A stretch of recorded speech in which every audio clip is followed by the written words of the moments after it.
Most people know me as Mo Farah, but it's not my name or it's not the reality. The real story is I was born in Somaliland. He's going to win the 5,000 metres and it's under 13 minutes. The arms go in the air. Fire all around the track. orodyahanka caanka ee Sir Mo Farah ayaa barnaamij ka baxaya BBC One qaybta luqadda Ingiriiska waxa uu si faahfaahsan uga warramayaa noloshiisa dhabta ah.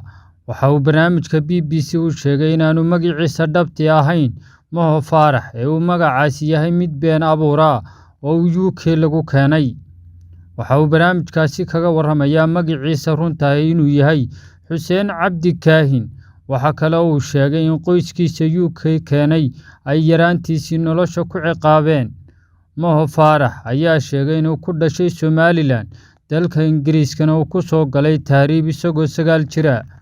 He's the Olympic champion again. Deborah Mesco gets the silver medal.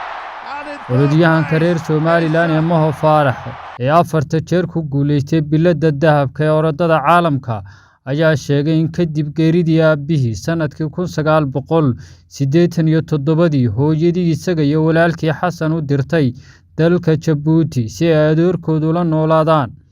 Mo Farah oo cabiraya sida taariikhdiisa qarsoonayd uu ugu dhiirraday inuu ka warramo ayaa sidan yidhi. As a family, we were torn apart. I was separated from my mother, and I was brought into the UK illegally under the name of another child called Mohammed Farah. waxaan halis weyn gelinayaa inaan noloshayda dhabta u sheego dunida. waa sir aan muddo qarinayay ilaa yaraantaydii. ma ihi qof aad u malaynayso, ayuu yidhi Mo Farah. wasaaradda arrimaha gudaha ee UK ayaa sheegtay in ilmaha yaraan lagu soo tahriibiyaa aanu wax qalada ku lahayn beenta uu sharcigu ku helo.